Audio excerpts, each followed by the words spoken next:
You must have heard about the witch hunts in European history. Events remembered as brutal, reckless, and profoundly inhumane, carried out without any moral standard we would recognize today. But what if I told you that this understanding barely scratches the surface of what truly happened? The reality was far more disturbing, not because it was chaotic, but because it was organized, repeatable, and quietly accepted, unfolding through routines that turned suspicion into certainty and fear into evidence. Words alone fail to capture the scale of it. That's why, in this video, with the support of AI, I'm taking you back to London in 1645, where terror reached its peak as a functioning system. Take a deep breath. We are about to descend into one of the darkest corners of human history, one where accusation learned to travel. First, we'll see St. Paul's Churchyard, the place where accounts of witch trials entered public life, and where the language of accusation learned how to travel. In 1645, this churchyard functions as the center of England's print trade. Booksellers line the surrounding walks. Pamphlets are sold openly. Sermons, trial summaries, printed confessions from other towns. Their tone is legal, not sensational. Their phrasing is careful, their endings are consistent. They describe examinations, testimony, and judgment as routine procedure. Long before any case reaches London, magistrates, preachers, and readers already share the same vocabulary. Witchcraft is already a capital crime under the law. A printed accusation does not invent danger. It confirms that danger has been formally recognized. The churchyard supplies examples. Essex, Suffolk, Chelmsford. Place names recur. Methods repeat. Each pamphlet does the same work. It shows that the process is legitimate, transferable, and final. From here, the information spreads inward. Sermons draw directly from printed cases. Taverns repeat what sermons have already framed. The details that survive are procedural: who examined, who testified, who confessed. No argument follows. These are not debates, they are templates. Standing in the churchyard, the pressure is subtle but constant. Paper carries weight in the hand. Ink smells fresh. Voices stay low but never stop. People pause to read, then move on. No one disputes what is written. The facts have already been organized for them. Attention sharpens. Who studies a page too long? Who turns away too quickly? Who asks which test was used? These choices are noticed. Nothing has been accused yet, but everyone is learning how accusation works. This is where the witch hunt becomes unavoidable. Not because fear erupts, but because ignorance disappears. By the time a name is spoken elsewhere in the city, the ending is already familiar. London does not need to be convinced. It has already been trained to recognize the outcome. To the man who fit the system. Now you need to know this man. His name is Matthew Hopkins. In 1645, he begins operating openly without a royal commission and without formal appointment. He takes the title Witchfinder General on his own authority, and local officials do not challenge it. They do not endorse him publicly. They simply allow him to proceed. In a system already under strain, that permission is sufficient. Hopkins does not work alone. He is accompanied by John Stern, a man experienced in examination and sworn testimony. Together, they remain within the boundaries of English law. Witchcraft is already a capital crime. Magistrates already possess the authority to investigate. Courts already accept reputation and confession as evidence. No statute needs to be rewritten. No emergency needs to be declared. London receives this quietly. Meetings take place near Guildhall, inside rooms designed for record-keeping and civic order. Stone walls hold the cold. Narrow windows limit light. Tables are covered with paper bearing seals, signatures, and dates. Clerks copy names carefully. Decisions move from one hand to another without urgency, but without objection. Outside, the city continues its routines. Wagons scrape along uneven streets. The river carries goods east and west. Bells mark hours that feel shorter than they used to. The change is not announced, but it becomes noticeable. People begin to recognize patterns. Who is summoned? Who is kept waiting? Which doors close during the afternoon? Hopkins remains inside these spaces. He speaks in measured terms. He refers to precedent. He outlines procedure. No accusations are declared here. What circulates instead are standards. Parish officers learn what details matter. Justices learn which questions are acceptable. The process grows narrower, more efficient. This is the moment hesitation disappears. From this point forward, cases no longer stall, while authority decides whether to act. The method exists. The permission has been granted. From London, the hunt does not spread as rumor or panic, but as routine. When it reaches the parishes, it arrives already approved. 3. Where accusation begins. Take a look. This is where the hunt truly begins inside the parish lanes of St. Giles-in-the-Fields, long before any courtroom, long before any sentence. By 1645, this parish lives under constant strain. It is crowded, poor, and closely watched. Widows rely on parish relief. Laborers move in and out of work. Illness spreads quickly through small sealed rooms. Under English law, witchcraft does not require proof in the modern sense. A sworn statement is enough to begin a case. Reputation is admissible. Old disputes are relevant. Magistrates are permitted to act on testimony alone. Accusations form here because daily life leaves records. A woman asks for bread twice in 1 week. A neighbor refuses her. Days later, a child falls ill. There is no physician to explain it, no remedy to apply.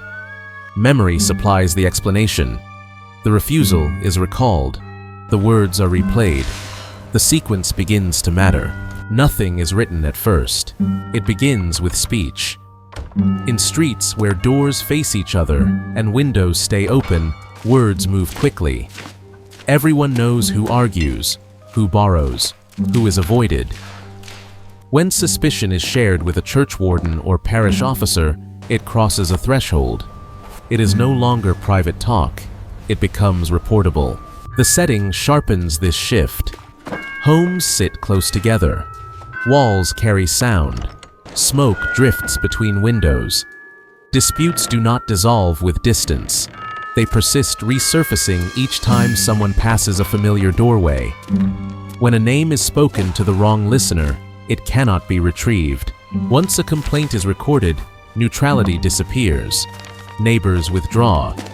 Familiar faces shorten conversations. Help becomes exposure. Silence becomes strategy. To defend someone is to attach yourself to their risk. To hesitate is to be observed. No examination has begun. No official has arrived. And yet something essential has already been lost. The law is engaged. The language is active. The parish understands what follows because it has seen it elsewhere. This is the most dangerous moment of the hunt, not when ropes are prepared or cells are filled, but here, when ordinary conflict acquires a legal name. Once that name is entered into record, the process no longer belongs to the people who set it in motion. It belongs to the system that knows exactly how to continue. 4 detained before judgment. This is where the hunt stops being something spoken and becomes something enforced inside places like Bridewell Prison, where accusation is no longer reversible. Once a complaint is accepted, removal follows without delay. A parish officer arrives. A name is read. No reason is given to neighbors. No time is allowed to gather belongings.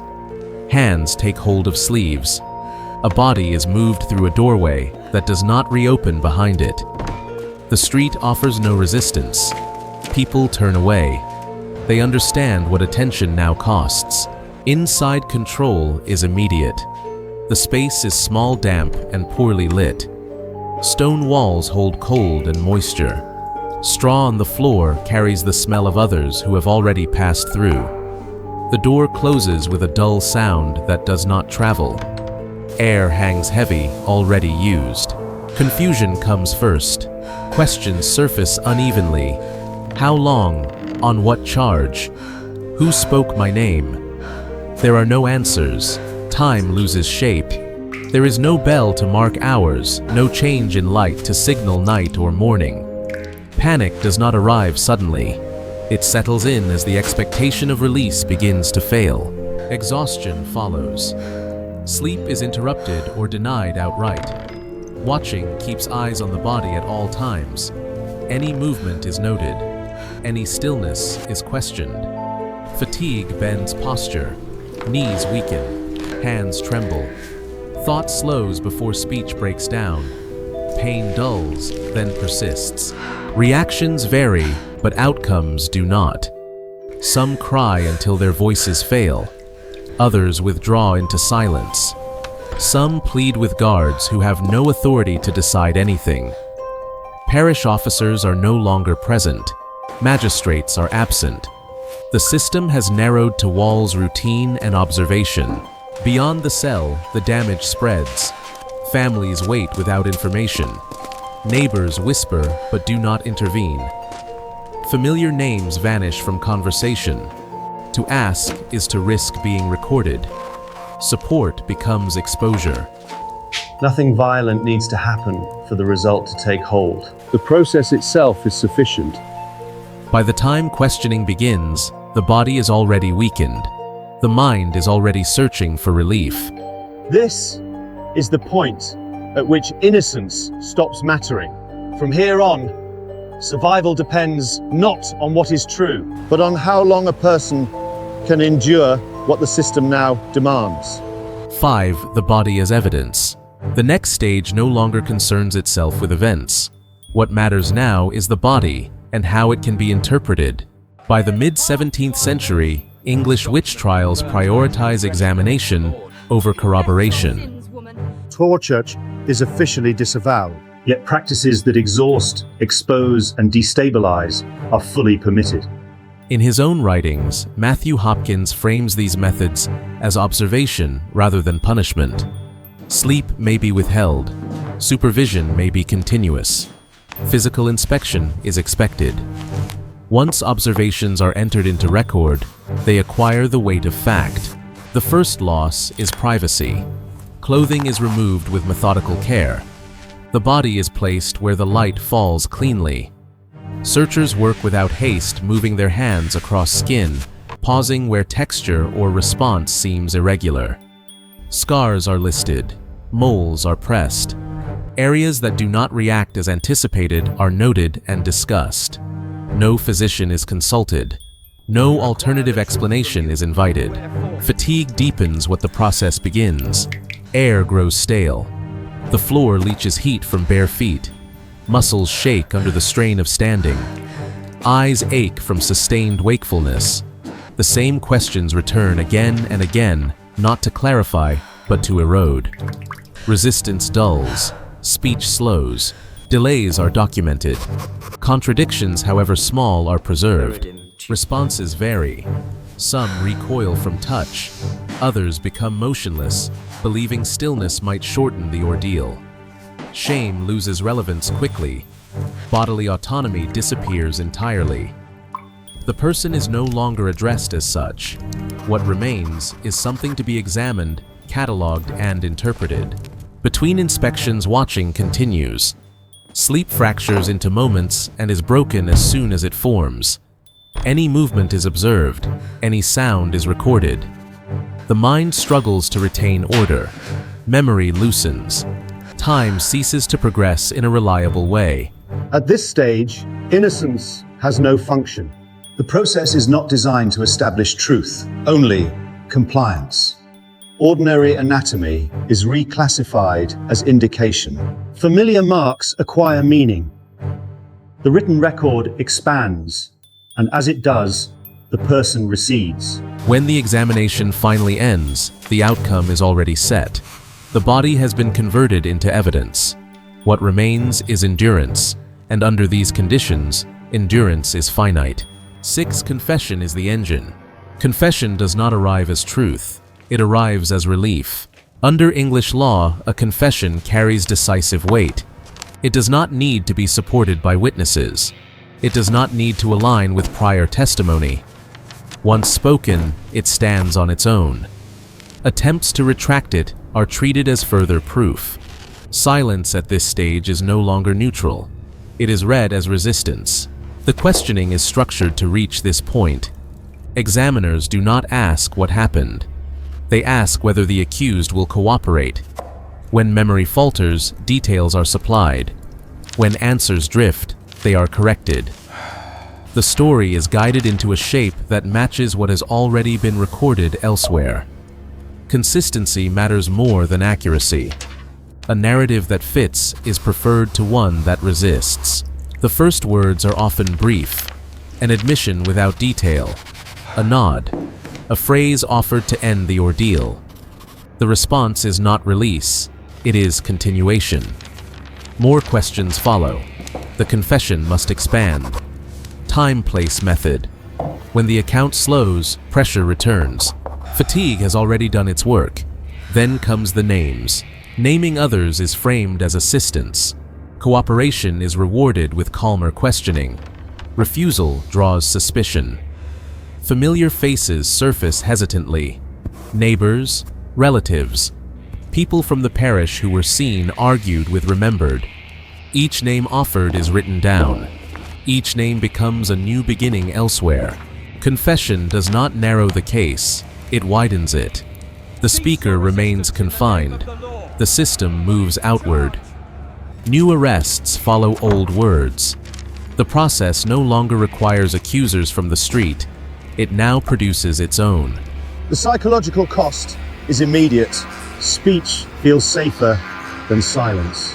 Saying more feels easier than stopping. The boundary between memory and suggestion erodes.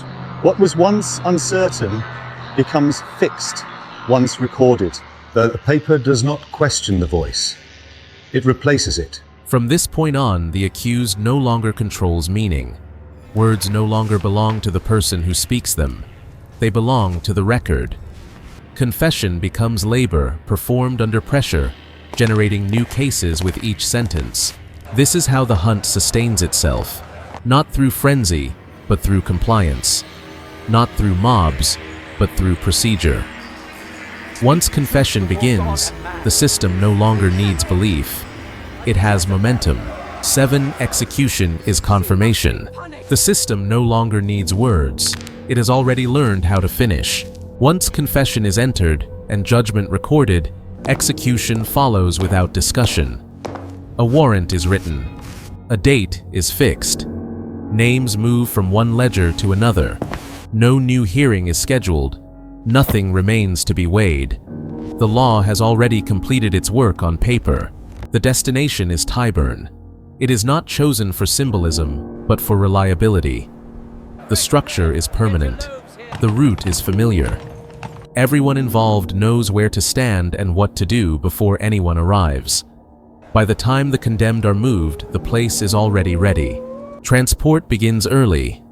Bodies are escorted out of holding, weakened by weeks of confinement, watching, and interrogation. Movement is slow, not because of resistance, but because strength has already been taken. Restraints are applied without ceremony. Officials do not speak more than necessary. There is no argument left to hear. The crowd gathers in advance, not in anger, in expectation. Vendors arrive. Conversations continue. The event fits cleanly into the day. When the condemned are brought forward, attention sharpens briefly, then steadies. Faces are observed, not confronted. Recognition matters less than completion. The act itself is precise. Positioning is corrected. Instructions are given once. No explanation is offered because none is required. Confession has already spoken. The record has already decided. What remains is execution of a conclusion reached long before this moment. When it ends, there is no pause. Officials confirm completion. The body is removed. The sentence is marked fulfilled. The structure remains standing. The crowd begins to thin almost immediately. Conversations turn elsewhere. Another name will follow another day. Afterward, the system continues without disruption. Records are closed. Property is processed. Families receive no restoration. There is no reconsideration. No mechanism exists for it. The law does not reflect on outcomes. It only verifies that procedure has been followed. This is what execution accomplishes. It does not resolve uncertainty. It removes it. It proves that accusation, once set in motion, will reach its final step without deviation. No intervention interrupts it. No doubt survives it. What ends here is not only a life, but the last remaining possibility of reversal. From this point on, the hunt no longer depends on belief, testimony, or confession. It has already demonstrated its power. Once allowed to proceed, it will always complete itself. 8. The weight that remains. The rope is taken down. The space is cleared. What remains is not silence, but weight. In the days that follow, London resumes its routines. Markets reopen. Bells ring again at St. Paul's Churchyard. Papers are sold as they always were. Names appear in print, then disappear. The city does not mark absence formally. It absorbs it. A house near St. Giles-in-the-Fields stays shuttered longer than expected. Neighbors pass without asking why. Furniture is moved. Personal goods change hands. No inventory explains where the owner went. The space simply changes function. Someone else will need it. Records are closed. At offices near Guildhall, pages are filed seals, pressed cases concluded. Nothing in the language suggests uncertainty. Confessions remain valid. Verdicts stand. There is no column for doubt. The paperwork looks complete. The fear does not vanish. It settles. Conversations shorten. Voices lower instinctively. People learn which subjects slow a room and which allow it to breathe again. Names are avoided not out of respect, but caution. Memory becomes selective. Forgetting is practical. The air feels heavier, though nothing visible has changed. On the roads leading past, Tyburn traffic resumes quickly. The structure remains. It does not need to be rebuilt. Everyone knows where it is. That knowledge presses quietly on the city. No announcement declares safety restored. No closure is offered. What the hunt leaves behind is readiness. The language still works. The procedures still fit. The system stands intact, waiting for the next name to move from speech to paper. This is how the terror persists. Not through spectacle, but through familiarity. Not through constant violence, but through the understanding that nothing would stop it from happening again. London continues to live beneath that understanding. The weight does not lift. It hangs unspoken above every ordinary day. What you've just seen is not chaos, madness, or superstition. It is a system that learned how to move, how to justify itself, and how to finish what it started. London, in 1645, did not lose control. It followed procedure. And that is what made it lethal. If this reconstruction changed how you see history or how you recognize systems today, share your thoughts in the comments. Your perspective matters here. Like the video, subscribe for more reconstructions like this, and thank you for staying with us through one of the darkest chapters of human history.